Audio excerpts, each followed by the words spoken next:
Selamat malam Pak Gregorius Daru. Saya Liam Darin Budiono dengan NIM 21G10058.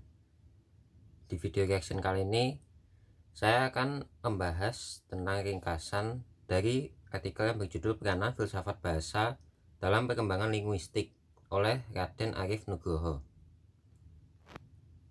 Diawali dengan pendahuluan, yaitu bahasa dapat diartikan seperti sebuah entitas kompleks yang terdapat banyak dimensi kognitif di dalamnya. Dimensi yang dimaksud adalah ruang tanpa batas yang memuat segala pemahaman manusia. Umumnya, manusia menggunakan bahasa sebagai media untuk mengungkapkan pesan-pesan yang terdapat di dalam dimensi kognitifnya. Lalu dilanjutkan dengan peranan filsafat bahasa. Dijelaskan dalam bentuk struktur sejarah awal mula munculnya pembahasan bahasa. Diawali dengan pembagian pada 3 sarana berpikir ilmiah, yaitu ada bahasa, matematika, dan statistika. Yang akan dibahas yaitu bahasa. Bahasa itu dapat membuat manusia berpikir secara abstrak, sistematis, teratur, dan terus-menerus, bahkan mampu menguasai pengetahuan. Dari unsur bahasa ini yang membedakan antara manusia dan binatang itu, bahasa yang digunakan oleh manusia itu dapat dipikirkan dan dibicarakan dengan bertujuan pada objek-objek yang tidak berada di depan matanya. Bahasa juga digunakan dalam kehidupan dunia yang kompleks, yang dibahasakan dalam pernyataan-pernyataan yang sederhana dan dapat dimengerti. Bahasa juga menjadikan manusia dapat mengkomunikasikan pengetahuan kepada manusia yang lain. Bahasa dijadikan alat untuk membuat suatu kesimpulan-kesimpulan induktif maupun deduktif. Induktif yang dimaksud adalah cara berpikir yang di dalamnya terdapat sebuah kesimpulan yang bersifat umum yang ditarik dari pernyataan-pernyataan yang bersifat khusus. Sedangkan yang dimaksud dengan deduksi adalah cara berpikir yang di dalamnya terdapat kesimpulan-kesimpulan yang bersifat khusus ditarik dari pernyataan-pernyataan yang bersifat umum. Pada periode positivisme berkembang pula positivisme logis yang bertujuan membuat filsafat atau bahasa itu semakin ilmiah. Melalui positivisme logis yang membuat para pendukung positivisme logis dapat mengidentifikasi kelemahan dan batasan filsafat bahasa. Para pendukung positivisme logis memunculkan sebuah teori makna yang secara implisit juga disokong oleh teori ilmu pengetahuan. Teori makna memiliki 2 prinsip elementer, yaitu satu, ada makna sebuah kalimat berfungsi sebagai metode untuk melakukan verifikasi atau konfirmasi. Lalu prinsip yang kedua dari teori makna itu ada proses analitik yang digunakan untuk mengidentifikasi makna atau relasi makna. Para pendukung positivisme logis tadi itu menilai bahwa kedua prinsip teori makna yang tadi itu memiliki label teori empiris dari sebuah ilmu, dan hal itu dapat dijustifikasi dari adanya faktor pengalaman. Dalam hal ini, para pendukung tadi melihat bahwa sains dapat menjadi alat verifikasi dan dapat melakukan justifikasi terhadap fenomena di dunia dengan menggunakan landasan empirisme. Pada situasi yang berbeda lagi itu, banyak pendukung positivisme logis lainnya yang mendukung pemikiran ahli lainnya. Seperti contohnya itu ada Gottlob Frege mengenai usahanya dalam membuat logika matematika terlihat logis dan membentuk teorema matematika dari aksiom-aksiom logis yang juga disertai dengan definisinya. Pemikiran Frege ini juga mempengaruhi para filsuf yang dalam memperkenalkan teorema bahasa yang logis dan berterima. Dijelaskan lagi lebih kompleks oleh G.E. Moore. Dia mengambil sikap yang berbeda dari apa yang telah dilakukan oleh Gottlob Frege.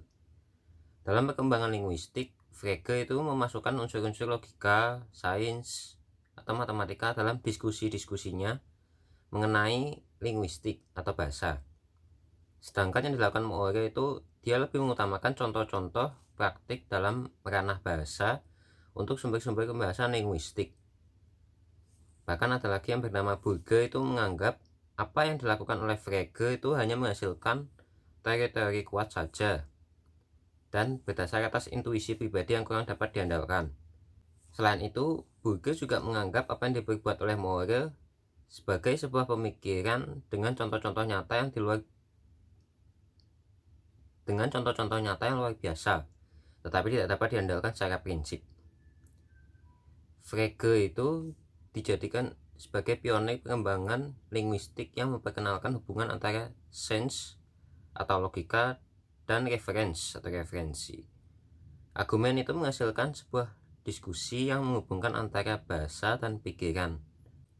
Dalam diskusi mengenai bahasa dan pikiran yang diperkenalkan oleh Frege, pernyataan mengenai Hesperus adalah Bosporus muncul. Menurut Frege, Hesperus dan Bosporus adalah dua entitas yang sama, tetapi pernyataan Hesperus adalah yang dimaksud itu pernyataan yang salah dan mempunyai nilai kognitif yang berbeda, walaupun dua entitas tersebut merujuk kepada satu referensi yang sama. Karena hal itulah yang kemudian berkembang dalam ilmu semantik atau ilmu linguistik yang membahas mengenai makna. Pada rentang waktu yang hampir sama, ahli lainnya bernama Quine yang dijelaskan dalam bukunya bernama Word and Object secara sengaja dia mengaburkan antara bahasa dan teori-teori yang ahli lainnya ungkapkan. Buku itu juga menjadi salah satu pemikiran filsafat yang berpengaruh terhadap perkembangan linguistik. Dalam buku tersebut, Quine itu membuat sebuah asumsi alamiah mengenai karakteristik sebuah kalimat yang mengandung unsur kebenaran dan menggunakan pemikiran-pemikiran logis yang dapat menjelaskan berbagai pro dan kontra dari eksistensi berbagai macam entitas. Entitas itu macamnya seperti kejadian, proposisi, kondisi mental, dan objek fisik. Pada zaman itu juga terdapat aliran filsafat yang mempunyai peranan besar, tetapi belum dapat dianggap sebagai aliran yang membuat sejarah. Belum bisa dianggap sebagai aliran yang membuat sejarah itu karena aliran filsafat tadi masih terlalu baru. Aliran filsafat tadi itu dinamakan juga filsafat strukturalisme. Strukturalisme itu pengertiannya adalah suatu sekolah dalam filsafat, linguistik, psikiatri, fenomenologi agama, ekonomi, dan politikologi yang menyelidiki patterns. Patterns itu adalah pola-pola dasar yang tetap. Menyelidiki patterns dalam bentuk bahasa-bahasa, agama-agama, sistem-sistem ekonomi dan politik, dan karya-karya kesusastraan. Salah satu stimulan dalam perkembangan filsafat bahasa adalah munculnya kebutuhan untuk memperbaiki kegagalan dalam prinsip verifikasi yang kemudian melahirkan sebuah teori makna. Akan tetapi, filsafat terus saja melahirkan sebuah perdebatan panjang antara para pemikir atau ahli-ahli lainnya yang sependapat dan juga yang bersilang pendapat terkait dengan peran ekspresi untuk membuat sebuah bahasa itu hidup. Ada seorang filsuf dari Inggris yang berkarir di Amerika Serikat yang bernama Paul Grischer. Dia berusaha untuk menganalisis makna dalam linguistik melalui sebuah kehendak komunikatif tertentu. Grischer itu berpendapat kalau makna linguistik dapat dilihat dari ujaran seseorang dan efek yang muncul terhadap ujaran tersebut. Oleh karena itu, kondisi mental seseorang berpengaruh dalam memahami bahasa. Grischer juga menambahkan, tidak mudah untuk menganalisis sebuah makna linguistik karena hubungannya dengan banyak asosiasi atau interpretasi yang lain.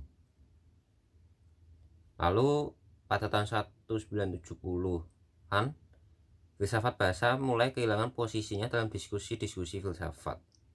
Dilanjutkan lagi pada tahun 1990-an yang merupakan waktu perkembangan linguistik yang dimulai kembali, dan permasalahan-permasalahan seputar linguistik seakan-akan menjadi dinamis dan berkembang dengan sangat cepat pada masa itu. Konteks yang dibahas merupakan sebuah simpul dari 3 diskusi utama yang muncul pada tahun tersebut. Tiga diskusi tersebut diantaranya itu teori referen dengan ekspresi tunggal, teori anafora, dan teori dari elemen yang tak bersuara dalam pemahaman linguistik. Tiga diskusi utama tadi itu saling terkait erat. Teori anafora dan konstekstual bahkan memberi diskusi yang lebih dalam mengenai pronominal cross reference, presupposition, and quantification. Dalam diskusi lain pada periode yang sama, yaitu tahun 1990-an, kesamaran muncul sebagai salah satu diskusi filsafat bahasa yang cukup penting bagi perkembangan linguistik. Dalam kalimat yang samar, jika dilihat dari konteks yang benar atau salah, proposisinya tidak dapat ditebak. Beberapa pemikir berpendapat bahwa apa yang dikatakan oleh salah satu ahli yang bernama Williamson itu tidak ideal, dan perdebatan inilah yang menstimulus diskusi-diskusi linguistik yang lebih dalam lagi. Berdasarkan uraian penjelasan dari sejarah filsafat bahasa tersebut, dapat disimpulkan bahwa bahasa adalah sebuah objek atau refleksi keunikan pengalaman-pengalaman kehidupan manusia itu sendiri. Oleh karena itu, perlu sebuah ikatan yang berusaha untuk mengilmiahkan keunikan pengalaman-pengalaman manusia itu dengan cara menggunakan filsafat ilmu sebagai motor atau linguistik sebagai roda penggerak kajian bahasa.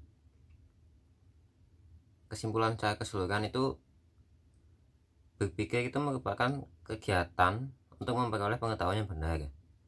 Sedangkan berpikir ilmiah itu adalah kegiatan yang menggabungkan antara pemikiran secara induksi dan juga deduksi.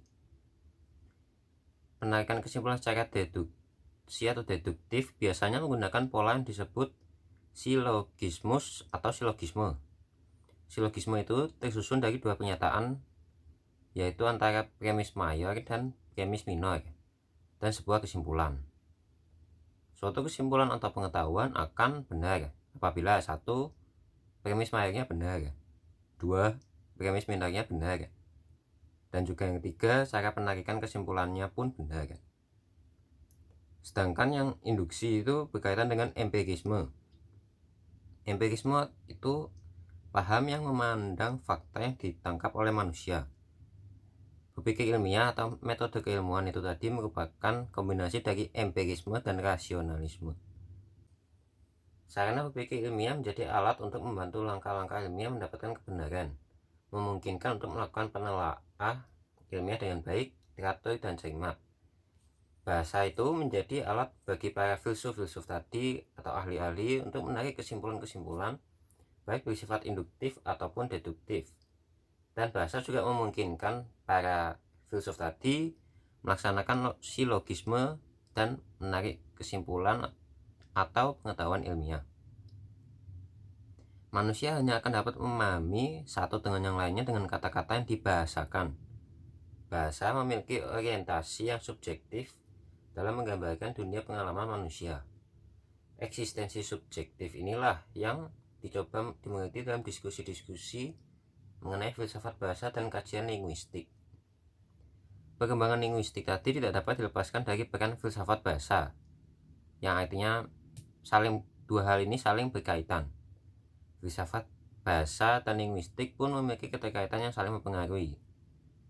Walaupun filsafat tidak pernah secara tegas memberi label filsuf bahasa kepada orang tertentu, tetapi para filsuf-filsuf itu dari disiplin bidang lain sangat memahami dan mengerti akan arti pentingnya bahasa dalam memecahkan fenomena-fenomena baik alam dan dunia yang terjadi. Karena hal-hal itulah yang mengilhami perkembangan penelitian linguistik dan multidisiplin dengan ilmu-ilmu yang lain. Demikian pembahasan ringkasan dari artikel yang berjudul tentang peranan filsafat bahasa dalam perkembangan linguistik. Terima kasih.